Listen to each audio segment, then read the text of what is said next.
E aí, gente, tudo bem? Trazendo mais aqui a nossa segunda parte da aula de História da Arte. Vou falar um negócio pra vocês, eu achei que 2 aulas ia ser o suficiente. Não vai. O conteúdo ele se mostrou muito mais denso do que eu achei que daria para dar em 2 aulas, mesmo só indo por cima assim dos movimentos para não tomar muito tempo de vocês. Mas é que eu acho que é uma referência muito bacana para vocês terem, para a galera que vai fazer artes, é uma coisa diretamente útil para a prova. E para quem não vai fazer também tem algumas boas referências aí de referências artísticas que você pode utilizar, que eu acho que pode contribuir bastante assim. Inclusive até para a galera de design art, porque às vezes é bom ter esse referencial histórico para sua composição, no seu desenho assim em geral. Mas vamos lá. Bom, continuando da última aula onde a gente parou, agora vindo para o realismo. O realismo foi um movimento, vocês podem perceber inclusive, eu tinha comentado antes no finalzinho da última aula, do movimento pendular da arte, assim. E agora, conforme os anos foram passando, mais curtos eram os períodos de movimentos artísticos, assim. Alguns são só vanguardas até, dentro de algum movimento. E aí, isso é comum acontecer, tanto que de lá pra cá, tipo, desde a última aula, foram alguns movimentos que passaram por séculos, assim. Aí alguns aqui passam só alguns anos e já tá indo pro próximo. Mas vindo aqui agora pro realismo, também um movimento muito bacana. Ele passava toda uma objetividade, assim. Ele recusava o romantismo, que tinha todo o subjetivismo e a parte interna de expressão do autor, e aí que agora ele vem com uma coisa muito mais objetiva, assim. Realismo seria de literalmente ser realista, representar a realidade de forma direta, não tinha muita representação do metafísico, né, tipo religioso e tudo mais, e acabou ficando tudo fora de cena nesse momento, que era tudo mais uma parte de denúncia das desigualdades, assim, mostrar como era a valorização do que era sóbrio, do que era real, do que era visível aos olhos, assim. Por isso que é uma parte que realismo é um que meio que se auto-explica até, né? E até a arquitetura foi por uma vibe mais assim, quando ele passou a construção de fábricas, escolas e casas, que era justamente para acompanhar o movimento de urbanização que estava acontecendo. Então, palácio, templo e tudo mais, que tinha muito, sei lá, barroco e tudo mais, acabou tudo ficando de lado. Aqui eu trouxe exemplos, mais alguns artistas, toda vez é movimento e artistas, dando referência para vocês.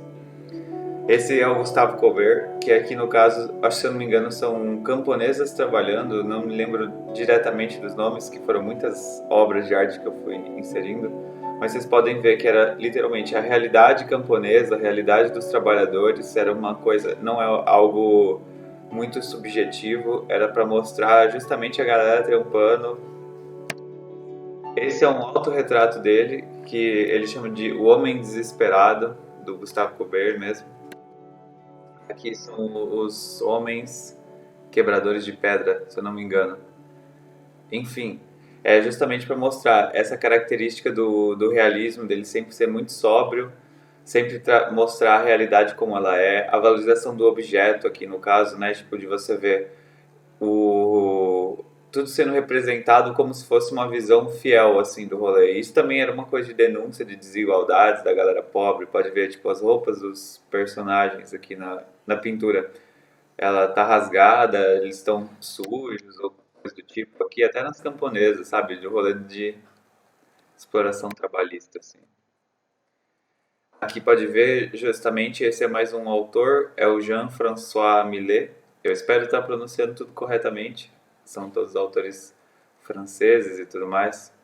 E aqui é justamente a galera que trabalha no campo, os trabalhadores rurais. Essa daqui é bem famosa dele. Era sempre isso, então, uma representação da realidade, a valorização da vista, do objeto, do que era tudo sempre encontrado dessa forma. Realismo é um título que é até fácil de entender a característica dele, né? Mas é justamente isso, sempre lembrar. Valorização do objeto, a vista das coisas como ela é, normalmente de denúncia de desigualdades sociais e Nada muito metafísico, assim, nada de religioso ou coisa do tipo. Edward Hopper é um autor que eu gosto muito. Quando eu fiz a pesquisa, ele se mostrava em mais de um movimento, inclusive. E aí, tanto que ele até sai um pouquinho, mas eu gosto muito, eu decidi trazer ele para vocês. Ele via para um realismo mais urbano. Ele era, não entrou diretamente assim no movimento. Ele acabou indo em algumas tangenciais, assim. Mas alguns, nas minhas pesquisas, ele era indicado como pintor realista em algumas áreas, ou até vanguardista de alguns próximos movimentos, assim. Ele também, esse autor, eu gosto muito dele, porque o que ele faz é representar muito a solidão, assim, sabe? E eu acho que ele tem todos os quadros dele representam muito solidão. Pode ver, tipo, a representação da realidade mesmo. Ele manda muito bem, eu acho que ele é um dos meus favoritos, assim, sinceramente falando. Ele sempre tentava trazer essa parte de existencial, solidão humana e tudo mais. Depois vem o impressionismo. Eles acontecem mais ou menos em épocas muito próximas, às vezes até simultaneamente, assim. Mas o impressionismo, ele foi uma que teve muito destaque também, que era justamente de impressões da realidade, né? Esse foi um momento que muitas das pinturas se tornaram fora de estúdio e tudo mais, que era pinturas do exterior, as pessoas pintavam, levavam os materiais para fora do ateliê, justamente para fazer estudos sobre a influência da luz do sol, né? Tipo, da iluminação natural, como isso afetava as cores, as formas dos objetos. Tanto que era o que a galera falava que era a fixação de um instante, assim. Então, uma característica muito marcante seria o uso do luminoso e o do colorido. Perdão. Aqui é uma pintura do Manet. Às vezes ele pega um pouquinho do movimento anterior, ele é meio vanguardista, mas aqui é um pouquinho mais esse estudo de cores dele, da influência da luz do sol,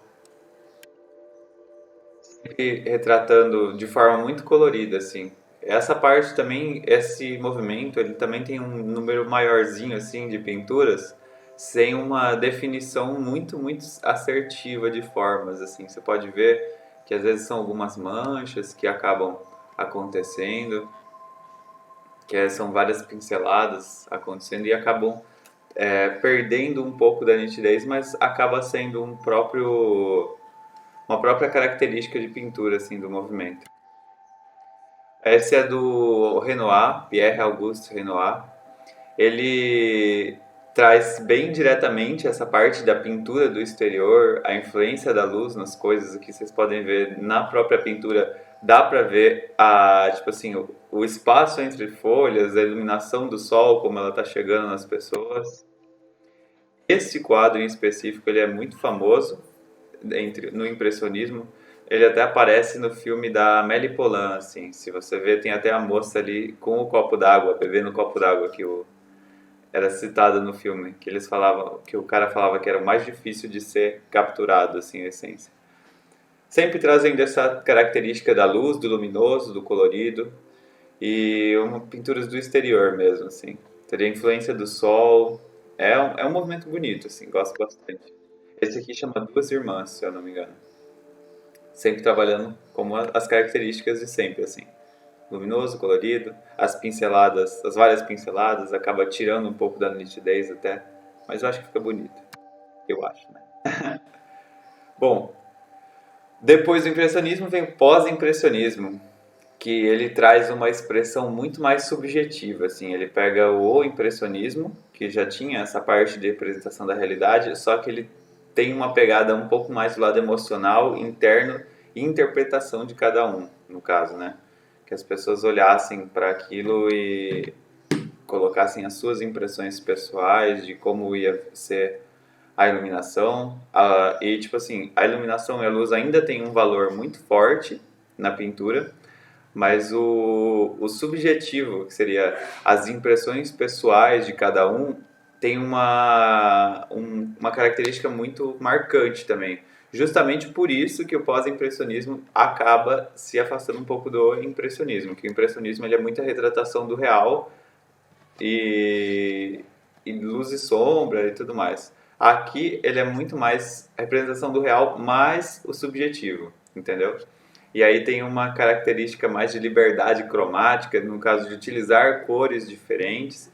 Pontilismo é o nome da técnica de pintura, que seria justamente ir colocando vários pontos assim de cor e isso acabar juntando, como a gente já viu aí nos semestres passados.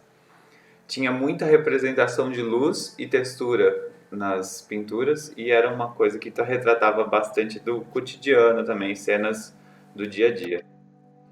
Bom, acredito que esse seja o mais famoso do pós-impressionismo, que no caso é o Van Gogh, autorretrato dele aqui no caso.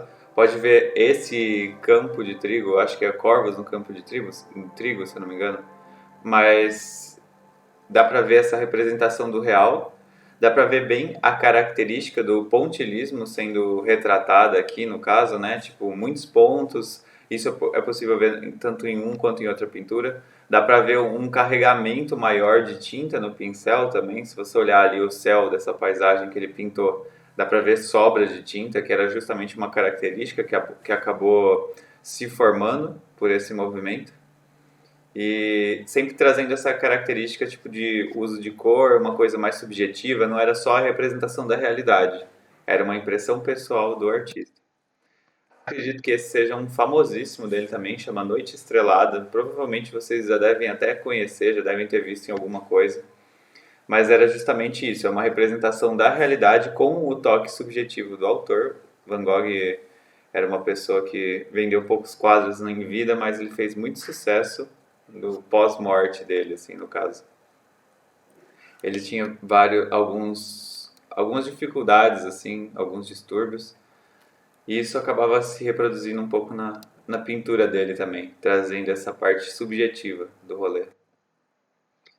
Trazendo aqui também a influência da luz, né? A iluminação ambiente, mas aí não é só uma iluminação ambiente no caso, né? É porque vem também essa parte subjetiva com essas luzes diferentes que ele acabou construindo. Seria justamente uma mistura da realidade com o interno. Eu acho muito bonito esse movimento. Henri Toulouse-Lautrec, eu espero estar pronunciando corretamente. Esse era um pintor que ele teve muito destaque por pintar cabaré, assim, é tipo essa parte mais boêmia da vida. Muitas dançarinas, isso acabou sendo uma assinatura do próprio pintor. Sempre tinha essa característica meio boêmia e tudo mais, então esse primeiro eu acho que chama A Dança, não tenho certeza.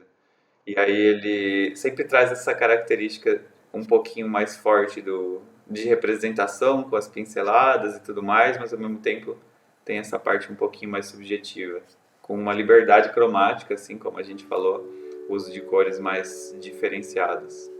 A partir de uma escolha mais subjetiva do próprio autor, no caso, né? Paul Cézanne também, ele apareceu também como um precursor do fauvismo, que é um movimento que eu vou falar daqui a pouquinho, mas ele tinha essa característica um pouquinho mais de natureza morta, então pode ver que às vezes tem alguns pintores que eles acabam permeando algum movimento, indo mais para outro, assim, tudo mais. E aí vem o modernismo. O modernismo, ele é um movimento que se consolidou no Brasil depois da Semana de Arte Moderna de 22, e aí tinha todo um grupo de artistas assim que fizeram, a Tarsila, a Anita Malfatti, a Tarsila não sei se participou, mas ela era uma pintora modernista. E aí, a característica desse movimento era justamente o rompimento dos padrões do que já estava sendo feito. Então ele falava, tudo que está sendo feito eu quero modificar, então sempre tinha esse papel muito contestador da arte, e aí acabou saindo dessa representação realista, assim, essa representação mais acadêmica que você vê no próprio realismo, no movimento realista. Acabou que isso trouxe algumas características, como as figuras um pouco deformadas, que causavam um estranhamento, assim, tudo mais. E aí agora eu vou trazer alguns exemplos de artistas modernistas. Acho que a Tarsila do Amaral é uma das mais famosas brasileiras. Esse quadro chamou Os Operários, que justamente traz toda a galera. Ali tem a questão da urbanização acontecendo, uma fábrica, E os formatos dos rostos, eles não são 100% exatos, tem algum tipo de deformação. Mas tem algumas obras que eu trouxe. Essa, por exemplo, Vaporu, que é esse da esquerda, que eu tô vendo na minha esquerda, eu espero que seja a esquerda de vocês também. Esse que tem o pé é uma famosíssima também, que era justamente para mostrar essa parte de deformação, angulação. Sempre tinha essa característica de pintura muito forte, assim, da própria Tarsila, que você vê que são formatos até mais simplificados, uma tridimensionalidade dada pelas tintas, como se fosse, assim, por exemplo, esse cacto, ele parece um cilindro, mas ao mesmo tempo ele é uma forma muito simples. E ali à direita, uma outra pintura dela, essa chama A Cuca, que é do próprio sítio do Pica-Pau Amarelo. E aí essa era a representação que ela tinha escolhido. Trazia muito essa representação do que existia de uma forma um pouco subjetiva, causando essa leve deformação, assim, sabe? Essa chama Luar, Noite do Luar, se eu não me engano. Mas sempre essa mesma característica, ela tem um traço muito específico justamente por isso. Formas mais simples mesmo, uma certa deformidade. Rita Malfatti, ela aparece, durante as minhas pesquisas, ela apareceu também como uma pintora expressionista, que eu vou falar um pouquinho depois. Mas é que o modernismo, ele tinha algumas vertentes, algumas vanguardas que foram acontecendo ali ao mesmo tempo, então acaba que os conteúdos acabam ficando muito próximos um do outro, né? Aqui, por exemplo, tem pinturas dela, dá pra ver essa parte da deformação e tudo mais. Tem uma pegada um pouquinho mais expressionista, essas duas também. Representação da realidade também, com essa parte subjetiva. Tem uma linguagem até que condiz com a da Tarsila. São movimentos artísticos próximos ou iguais. Depois disso, ou durante isso, né? Porque aqui a gente são muitos movimentos acontecendo ao mesmo tempo. Tem o Fauvismo, que esse nome ele surgiu de Les Fauves, se não me engano. Eu acho que essa é a pronúncia.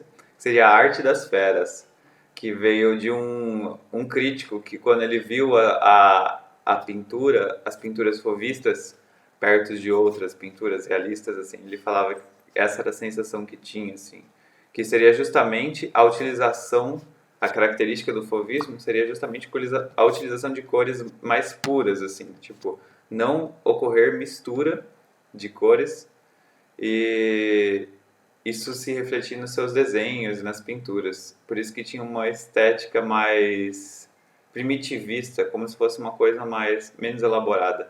Mas ao mesmo tempo tinha era justamente essa representação de instintos e sensações vitais que trazia.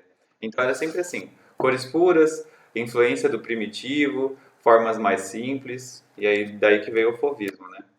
Essa é do Matisse, que provavelmente é uma das pinturas mais famosas do fauvismo, chama A Dança. Vocês já devem ter visto referência dela em algum lugar, mas aí você pode ver as características já do movimento. As cores puras, o verde no chão, o azul no céu, são cores que não estão misturadas, são cores separadas, formas bem simples, assim, as pessoas representadas, elas não têm uma complexidade muito forte, anatômica e tudo mais. Aqui é também do Matisse, se eu não me engano é a esposa dele, mas é justamente essa parte de trazer as cores simplificadas nas pinturas. Mais alguns estudos dele. E sempre mostrando, tipo assim, o fauvismo ele sempre tem essa característica, esse é um outro autor, André Derain, ele tem essa característica de cores puras, que não estão se misturando, assim. No máximo na tela elas se misturam um pouco. E aí vem o expressionismo, que também aconteceu no início do século XX, né? O expressionismo ele tinha uma característica muito mais de subjetividade humana. Ele queria expressar as expressões humanas, o emocional humano. Então sempre trouxe essa parte de contraste com cores bem intensas, assim, camadas grossas de tinta. Então seria tipo assim, uma pintura um pouco mais grosseira, mas esse é justamente o movimento do expressionismo. a origem exata do expressionismo não é muito certa, mas acredita-se que foi na Alemanha, tanto que essa vanguarda também ela pode ser chamada de expressionismo alemão. Então ela sempre tinha essa parte de tenta relacionar uma coisa a outra, de expressionismo seria expressar os sentimentos, os aspectos psicológicos, só que sempre ia para uma parte um pouco mais trágica, assim, são sentimentos um pouco mais difíceis, angústia, solidão, o trágico e tudo mais. E eu acho que essa pintura à direita é a mais famosa, que é O Grito, do Edvard Munch. Vocês podem ver as cores muito fortes, muito vibrantes, a expressão dos personagens sempre é muito melancólica ou assustada ou é de medo, são essas características um pouco mais densas assim das pinturas. Como eu tinha dito aqui, contrastes fortes, cores intensas e camadas de tinta mais carregadas. Pode ver o fundo do cenário, o céu que contrasta muito com o fundo, que contrasta com o personagem. Então é sempre assim, muito forte. Sempre trazendo essa parte da melancolia e de sentimentos mais densos, a parte trágica humana, como se fosse. Essa é uma característica do próprio movimento do expressionismo, ou expressionismo alemão. Essas são todas as pinturas do Munch que fez esse grito. E o Kandinsky também ele aparece como um pintor expressionista. Ele muda um pouco dos movimentos também, porque ele surgiu nessa época que tinha muitos movimentos acontecendo simultaneamente, muitas vanguardas, né? Algumas pessoas dizem que o expressionismo é uma vanguarda. E aí seria essa característica do contraste, do carregado, e depois ele foi para uma vibe um pouco mais limpa, assim, com essa parte de representação de sons que ele chamava. Eu provavelmente vou trazer mais dele quando eu trouxer mais dos próximos movimentos. Mas eu acho que por hoje já tá bom. Foi um bom conteúdo. Eu espero que vocês tenham gostado. Eu tô tendo um pouco de dificuldade aqui nessas aulas de História da Arte, mas eu tô curtindo bastante. E aí, a próxima aula a gente vai dar continuidade, que eu acredito que seja a última. Tudo bem? Valeu, galera. Um abraço. Até a próxima aula.